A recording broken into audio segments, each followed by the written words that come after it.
So for most of my life, I thought there was something slightly off about how I approached creating things. Because there's this assumption that creativity starts from nothing. You sit down with a blank page, and if you're creative, you fill it. Some people can do that easily. They just start talking, they start writing, start drawing, they fill the space. My brother was like that. When we were kids, he could sit down with a piece of paper and just fill it in with the detailed, like a detailed little house, rooms, windows, full structure, everything. The page would be all filled up. I tried, but I couldn't do that. Give me a blank page, and I didn't have much to put on it. I just didn't know where to begin. But there was this other thing.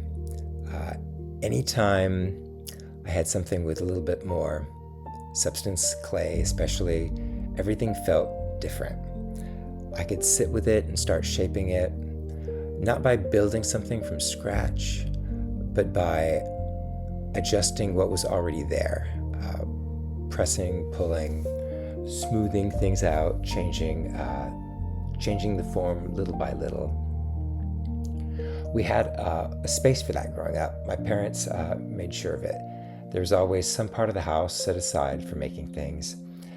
At one point, it was an entire floor, tables, materials, a sink eventually, places where things could stay unfinished and be picked up again later. My dad painted there. My brother worked at his desk, filling page after page, and there was always clay somewhere for me. I remember hearing more than once, well, don't take clay away from him. That's something that my art teachers would say when I was very little to my parents. Just don't do that. At the time, I didn't think much of it, but looking back, I think it was pointing at something more specific. There are different ways that people create. Some people create by adding. They generate. They start from nothing and build outward. And some people create by shaping what's already there. They need something to work on first, something with a bit of mass, and then they refine it until it feels right. I can see this even in how I used to write. I never really started with nothing. I would take a story I already liked, something from Shakespeare or Dickens, or even something more modern, and use that as a starting point. Not to copy it, but to have something there. I take the structure or a character or just the situation and then start changing things. The setting would shift, the perspective or the character would change. They take different roles, small changes at first, then eventually bigger ones. Over time, it would drift further and further away from the original until it didn't resemble it anymore.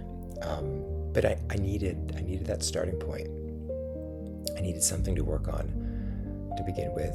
And I remember feeling a little uncomfortable about that, like it was somehow cheating.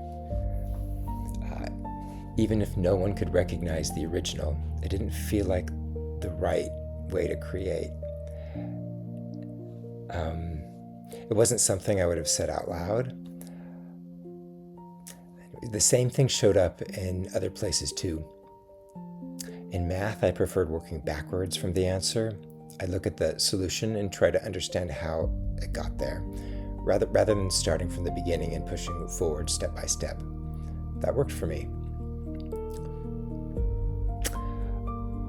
But it didn't really fit the way things were supposed to be done, so it always felt a little off, like I was approaching things from the wrong direction. For a long time, I assumed the other way, starting from nothing, moving forward. That was the real version of creativity. And that if I couldn't do that easily, I was missing something. But I don't think that's true anymore. I think I was just starting in the wrong place. Because once I have something to work with, words, a rough draft, a piece of music, even a conversation, that's when everything turns on. I don't struggle. I don't struggle to create. I struggle to start from nothing. And those are not the same thing. What's interesting is how consistently this shows up. In writing, I don't really begin with a blank page. I talk through an idea, get something down, and then go back over it again and again, removing what doesn't fit until it feels right. In music, I can generate something that sounds finished, but that's not the part that holds my attention. What I want to do is take it apart a little, play it differently, change the phrasing, see what actually belongs. Even in conversation, I notice it. Some people fill space with words, they just keep going, and I don't naturally do that.